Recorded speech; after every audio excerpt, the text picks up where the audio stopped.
Terlihat jelas, Dok? Ya, Iya, baik. bisa. Lihat dong.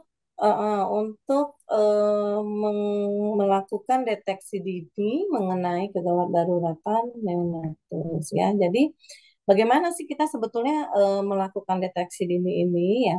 Jadi dengan mengenali tanda dan gejala kegawat daruratan, ini kita bisa melakukan deteksi dini dan tentunya akan bisa melakukan intervensi medis yang lebih awal sehingga outcome pada bayi akan lebih baik dibandingkan dengan eh, bayi yang intervensi medisnya terlambat ya.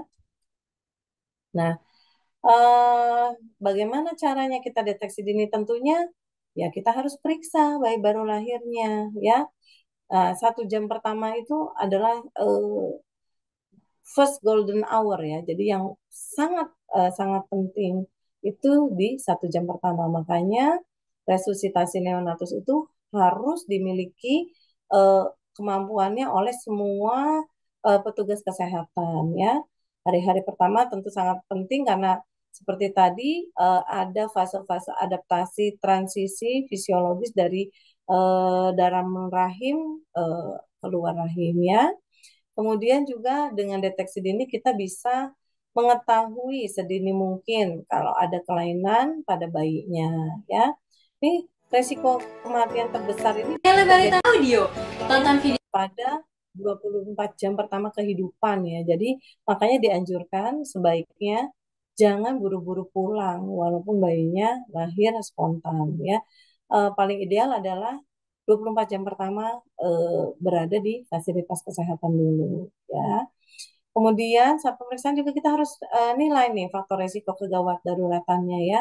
Apakah berat lahirnya bagaimana dan berapa usia kehamilannya. Tentunya bayi yang berat lahirnya rendah itu akan memiliki resiko yang lebih tinggi dibandingkan bayi yang berat lahirnya normal ya. Dan begitu juga dengan bayi prematur.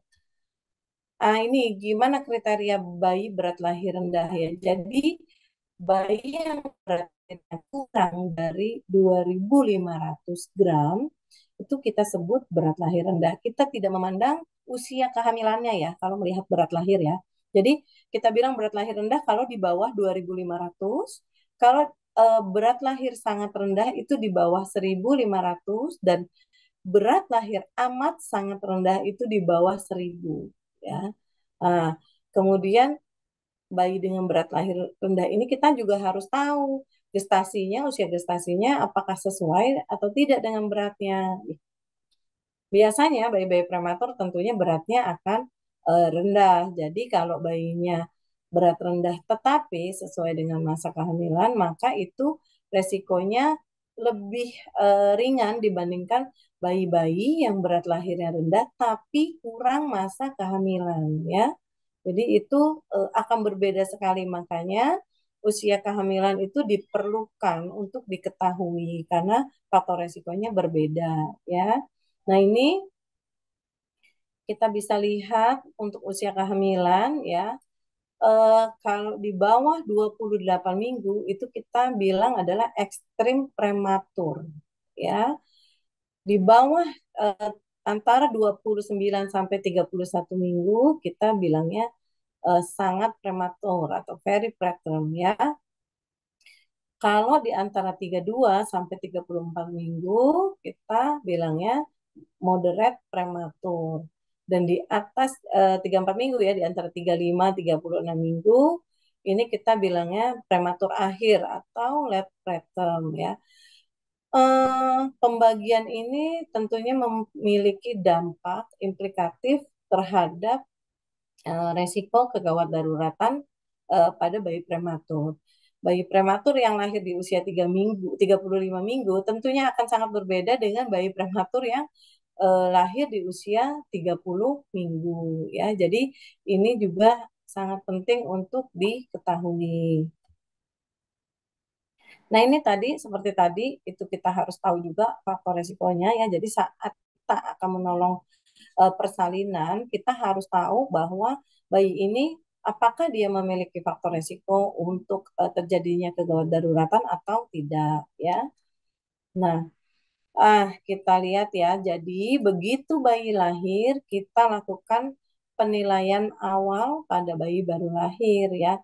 Jadi kita begitu bayi lahir, kita lihat Apgarnya ya. Nanti kemudian kita lihat apakah bayi ini prematur atau tidak. Ini kita bisa ketahui sebelumnya dari konseling antenatal ya. Setelah lahir kita lihat nafasnya oke atau tidak, nangisnya kencang atau tidak, napas atau tidak, atau nangis tapi nangisnya lemah ya. Itu hati-hati ya. Dan satu lagi yang kita lihat adalah tonusnya ya. Tonus nih eh, ototnya, gerakan aktivitas ototnya ya. Ini lemah atau tidak ya.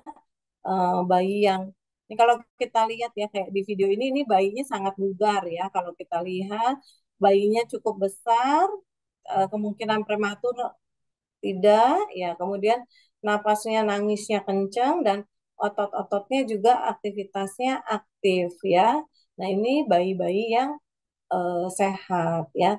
Nah, kalau tidak ada gangguan pernapasan, tidak ada gangguan tonus otot, maka bisa dilakukan inisiasi menyusui dini ya, kemudian dijaga kehangatannya dan napasnya, tapi tetap pantau tanda vitalnya. Kenapa? Karena selama 28 hari pertama tetap bayi itu berisiko mengalami satu kondisi kegawat daruratan ya. Nah, ini untuk Apgar Score ya, yang dinilai apakah warnanya merah atau pucat atau biru ya. Ini ada skornya. Skornya ada 0, 1, sampai 2. Paling banyak, paling tinggi 10, dan yang paling rendah ya 0 ya. Nah, nah ini juga harus kita dengar nih sebetulnya denyut jantung. Denyut jantungnya atau tidak. Jadi kita harus dengar pakai stetoskop atau kalau kita punya monitor saturasi itu akan nampak di layar monitor saturasi. Karena ini sangat berpengaruh nanti terhadap tata laksana resusitasinya ya. Bayi yang kalau denyut jantungnya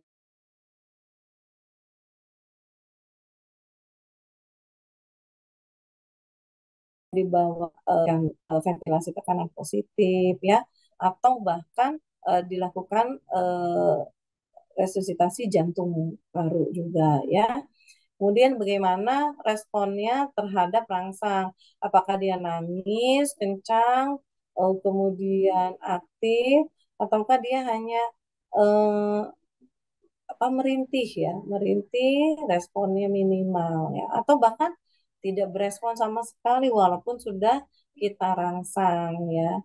Kemudian bagaimana tonus ototnya? Tonus ototnya bayi yang aktif maka dia akan bergerak-gerak ya, aktif di kaki, tangan, bahkan kepalanya ya. Tapi kalau misalnya dia tidak aktif atau kalau tidak aktif dia akan keplek ya. Jadi ya lemes aja, tidak ada gerakan. Kalau misalnya kurang aktif, dia biasanya hanya fleksi di kaki dan tangan, tapi kepala tidak bergerak dan hanya merintih ya biasanya. Nah, ini untuk usaha bernapas ya. Usaha bernapasnya apakah menangis kuat ya, ataukah hanya merintih, tidak teratur, ataukah bahkan tidak bernapas sama sekali. Nah, ini perlu dinilai ya. Kalau poinnya di 3 ke bawah itu itu bayinya mengalami asfiksia berat. Antara 4 sampai 6 itu asfiksianya sedang. Jadi bayi yang bugar itu akan memiliki nilai Apgar score di atas 7 ya. Nah, Apgar score ini dinilai pada menit pertama dan menit kelima. Jadi sebetulnya bukan dinilai di saat bayi langsung keluar prot itu langsung dinilai, tidak, tapi di menit pertama. Jadi kita masih punya waktu 1 menit dari waktu bayi keluar untuk memperbaiki nilai Apgar score ya. Nah, ini yang harus kita lakukan adalah pemeriksaan pada bayi baru lahir. Bahkan walaupun bayi itu lahir dengan kondisi yang bugar ya. Yang pertama kita harus lihat juga nafasnya. Nafas yang normal itu frekuensinya 40 sampai 60 kali per menit ya. Jadi kalau nafasnya kurang dari 40 atau lebih dari 60 menunjukkan bahwa dia ada distress pernapasan, ada masalah pernapasan dan itu suatu kondisi yang bisa menjadi gawat darurat ya. Kemudian kita lihat juga warna kulitnya. Yang bagus adalah warna kulitnya merah, merah muda ya. Nah, bagaimana kalau bayi yang tidak sehat, kulitnya akan pucat atau tampar biru sianosis pada tubuhnya ya. Kemudian juga kita lihat ada atau tidak kejang ya. Nah, yang baik, yang sehat adalah tidak ada kejang. Tapi kalau ada suatu kondisi masalah infeksi atau ada kelainan di susunan saraf, itu bayi bisa mengalami kejang ya, matanya bisa mendelik ke atas, tangan bergerak-gerak ya. Eh, Kejang pada bayi ini agak sulit ya kalau tidak diperhatikan dengan baik karena hanya mulut mencucu saja itu bisa menunjukkan bahwa bayi ini sebenarnya sedang kejang ya gitu. Jadi ini harus benar-benar diamati ya. Kemudian bagaimana aktivitasnya? Biasanya bayi yang sehat dia akan menangis kencang, terutama kalau dia merasa tidak nyaman, apakah haus atau buang air besar ya. Kalau misalnya bayinya merintih, tidak nangis-nangis atau malah satu kondisi dia menangis terus. Nah, itu juga tidak mau berhenti ya. Nah, itu juga ada satu kondisi yang menunjukkan masalah. Jadi itu harus diperiksakan lebih lanjut ada apa ya. Kemudian untuk minum ASI, bayi yang sehat pasti mau minum ASI. Tapi kalau bayi yang tidak sehat tentunya dia tidak mau minum atau kalaupun minum dia akan memuntahkan kembali ya. Kemudian juga hisapan bayi ini harus kita periksa. Hisapan bayi yang sehat itu akan menghisap dengan kuat. Tapi kalau bayi yang tidak sehat, maka dia hisapannya akan lemah atau bahkan tidak menghisap sama sekali. Ya. Nah, selain kondisi tadi juga kita harus lihat nih kuning ya. Kuning atau ikterik pada bayi yang sehat itu sebetulnya di awal lahir 24 jam pertama itu tidak nampak kuning ya. Nah, kuning yang wajar itu baru muncul setelah di atas 24 jam ya. Itu kuning yang fisiologis ya. Dan biasanya kuning yang normal itu hilang dalam 2 minggu. Jadi hati-hati kalau bayinya periksa dan ternyata usianya sudah 3 minggu dan masih kuning, kita harus curigai ada sesuatu ya. Nah, bilirubin yang aman kadarnya adalah di bawah 15 ya. Ini secara umum karena sebetulnya kadar bilirubin ini juga tergantung usia bayi ya. Nah, kalau yang tidak sehat kuning yang bagaimana? Ya tadi yang muncul di 24 jam pertama dan menetap bahkan lebih dari 2 minggu atau bilirubinnya terlalu tinggi, biasanya di atas 15 ya. Nah, buang air kecil juga ini harus kita perhatikan ya. Ini idealnya adalah 6 sampai 8 kali per hari, tapi ini untuk anak di usia di atas 6 hari ya atau di atas 1 minggu. Biasanya kalau awal lahir usia 1 hari cukup 1 kali untuk buang air kecilnya, usia 2 hari 2 kali, usia 3 hari 3 kali, usia 4 hari 4 kali, dan usia 5 hari 5 kali. Di atas usia 6 hari itu minimal 6 kali dalam sehari ya. Nah, kalau sudah di atas usia 1 minggu tapi buang air kecilnya di bawah 6 kali, hati-hati karena itu bisa menunjukkan bayinya kekurangan cairan. Apalagi kalau air seninya pekat dan hanya sedikit. Hati-hati karena bayi yang kekurangan cairan berpotensi mengalami dehidrasi ya. Nah, begitu juga untuk buang air besarnya ini harus kita pantau ya. Buang air besarnya yang bayi sehat biasanya memang awal-awal masih encer, tapi dia tetap ada ampas-ampasnya ya, ada isinya.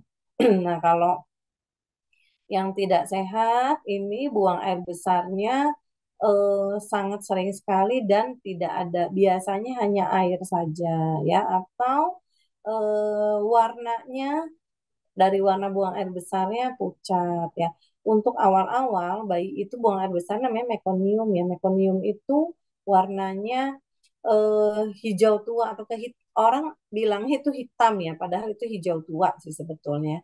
Jadi nanti warna dari hijau tua itu akan berubah menjadi kuning. Jadi biasanya di usia 1 minggu yang baik itu warna feses bayi itu biasanya kekuningan ya. Oh, nah hati-hati juga jangan sampai kok bayinya belum buang air besar ya, sudah 3 hari. Hati-hati dicek apakah ada anusnya atau tidak karena beberapa kasus itu tidak terdeteksi bahwa bayinya ini mengalami atresia ani gitu ya. Bahkan ada kondisi yang sulit atresia ani dengan fistol. Jadi ternyata dia tetap buang air besar melalui fistolnya tapi anusnya tidak ada. Jadi memang pemeriksaan fisik itu sangat penting sekali ya. Nah, ini juga suhu, suhu ini kalau bayi-bayi baru lahir ini sangat penting karena bayi yang mengalami hipotermi, suhu di bawah 36 itu akan mengalami gangguan metabolisme sehingga nanti akan mengalami hipoglikemi, akan mengalami sesak, akan mengalami asidosis itu hanya gara-gara gangguan dari suhu tubuh ya. Nah, kalau suhunya tinggi pun atau demam di atas 37,5 berarti ada menunjukkan sesuatu yang tidak benar ya. Apakah dia sakit ataukah kekurangan cairan pun bisa menyebabkan suhu tubuh meningkat ya. Jadi harus kita pantau ya. Termometer itu wajib pada eh, semua fasilitas kesehatan. Bahkan di rumah pun biasanya saya menganjurkan ibu-ibu yang memiliki bayi harus wajib punya termometer ya. Nah, juga kita cek tali pusatnya. Tali pusatnya ini harusnya bersih, tidak berbau ya. Kalau misalnya tali pusatnya itu menjadi merah, apalagi bernanah, apalagi ada bau-bau bau busuk ya, bau tidak enak. Nah, itu hati-hati tali pusatnya mengalami infeksi. Dan infeksi pada tali pusat ini bisa menyebabkan sepsis juga ya. Nah, bagaimana dengan mata? Mata biasanya terlihat jernih ya atau bening. Walaupun misalnya bayinya mengalami kuning, kuningnya tetap jernih ya. Jadi tidak ada menjadi merah atau jadi bernanah ya, atau jadi banyak sekali kotoran yang menumpuk gitu ya. Yang sifatnya kotorannya seperti nanah atau pus ya, purulen gitu ya. Nah, satu lagi nih yang juga harus dilihat adalah bercak putih di mulut ya. Jadi ada atau tidak. Ini biasanya jamur. Kadang ini sering miss karena tidak dicek ya. Kenapa ini perlu? Kalau misalnya bayinya sakit, ada bercak putih. Bercak putih itu nanti bisa menimbulkan diare. Satu. Yang kedua, kalau bercak putihnya tebal sekali, bayinya nanti akan mengalami kesulitan minum. Ya. Gitu. Nah, untuk kulit, untuk bayi yang sehat tentunya kulitnya bersih. Tapi memang beberapa bayi itu memiliki kulit yang sensitif, kadang-kadang muncul bercak merah, tapi hilang timbul ya. Yang tidak boleh adalah kalau terdapat bercak-bercak atau bintil-bintil berisi cairan warnanya kemerahan atau ada pusnya ya. Nah, itu hati-hati ya. Nah, itu tadi pemeriksaan yang harus kita waspadai ya, harus kita lakukan. Nah, untuk masalah kegawat daruratan ini sebetulnya eh, bisa terjadi di banyak sistem di tubuh bayi ya, baik termoregulasi ya dari suhu, dari pernapasan ya. Jadi bayi mengalami sesak napas ya dari sirkulasi, ada bayi mengalami shock ya, dari saluran cerna, ada diare, ada muntah, ada dehidrasi. Ini juga ada kelainan bawaan ya seperti tadi atresia ani atau ada atresia duodenum, atresia usus ya. Itu juga satu kondisi yang bisa menimbulkan kegawat daruratan ya. Nah, juga di saluran kencing hati-hati kalau tidak kencing-kencing bayinya ya, itu menunjukkan adanya satu kondisi dehidrasi. Dan juga kondisi metabolisme ya, metabolisme itu baik hipoglikemi maupun hipokalemi. Jadi gangguan elektrolit ya, baik hipokalemi maupun hipokalsemi itu juga bisa menimbulkan kejang ya, yang nantinya akan bisa menjadikan kondisi gawat darurat ya. Dan juga hiperbilirubinemia atau kuning tadi ya. Nah, hipoglikemi ini satu kondisi yang kadang suka terlewat oleh kita ya. Bayi-bayi, terutama bayi besar, bayi yang berat lahirnya besar, kemudian bayi-bayi yang prematur, kemudian bayi-bayi yang berat badan lahirnya rendah, itu sangat potensial sekali mengalami hipoglikemi. Ya, jadi hati-hati, akan lebih baik dilakukan pemeriksaan gula darah kalau memang ada faktor-faktor resiko bayi mengalami hipoglikemi ya. Kemudian juga pada sistem saraf bisa terjadi kejang ya. Kejang ini faktornya banyak sekali, dari mulai tetanus, dari mulai gangguan elektrolit, dari mulai hipoglikemi, itu semua gejalanya adalah kejang, dan juga sepsis itu juga kejang ya. Lainnya yang bisa terjadi yang bisa menimbulkan kegawat daruratan pada neonatus ini ada infeksi ya, yang nanti jadi sepsis, kemudian ada perdarahan, dan juga ada kelainan kongenital ya. Jadi hati-hati, kita harus waspadai, kita harus evaluasi semua sistem ini pada bayi baru lahir ya. Dan bahkan ini tetap harus kita pantau pada kunjungan-kunjungan berikutnya, di mana bayi masih disebut neonatus. Jadi sebelum usianya 28 hari. Karena sangat rentan sekali, karena kondisi di rumah itu tentu akan berbeda dengan kondisi di fasilitas kesehatan ya, dan kondisi setiap rumah pun berbeda ya. Nah, ini tanda bahaya yang harus diperhatikan ya. Kalau bayinya letargi ya, atau lemas, hanya bergerak kalau dirangsang, tidak aktif ya, atau kalau napasnya cepat, atau justru napasnya lama atau nggak bernapas ya. Terus atau ada apa namanya, retraksi atau tarikan dinding dada ke dalam yang kuat ya, atau kalau ada merintih ya. Jadi bayi yang mengalami retraksi, maka ini di dinding dadanya akan tertarik ke dalam ya, akan ada cekungan gitu ya setiap nafasnya ya. Itu kalau ada tanda-tanda seperti itu, hati-hati, itu menunjukkan bayi mengalami distres pernapasan ya. Satu lagi juga adanya napas cuping hidung ya. Jadi bayi-bayi yang sesak itu eh, terlihat napas cuping hidung atau hidungnya ya, cuping hidungnya itu kembang kempis ya. Itu menunjukkan juga kalau bayi ini mengalami masalah di pernapasan ya. Nah, eh, lihat juga bayi ini mau minum atau tidak, muntah atau tidak. Nah, dilihat juga warnanya ya. Ada sianosis atau pucat enggak? Terus juga dilihat suhunya tadi ya.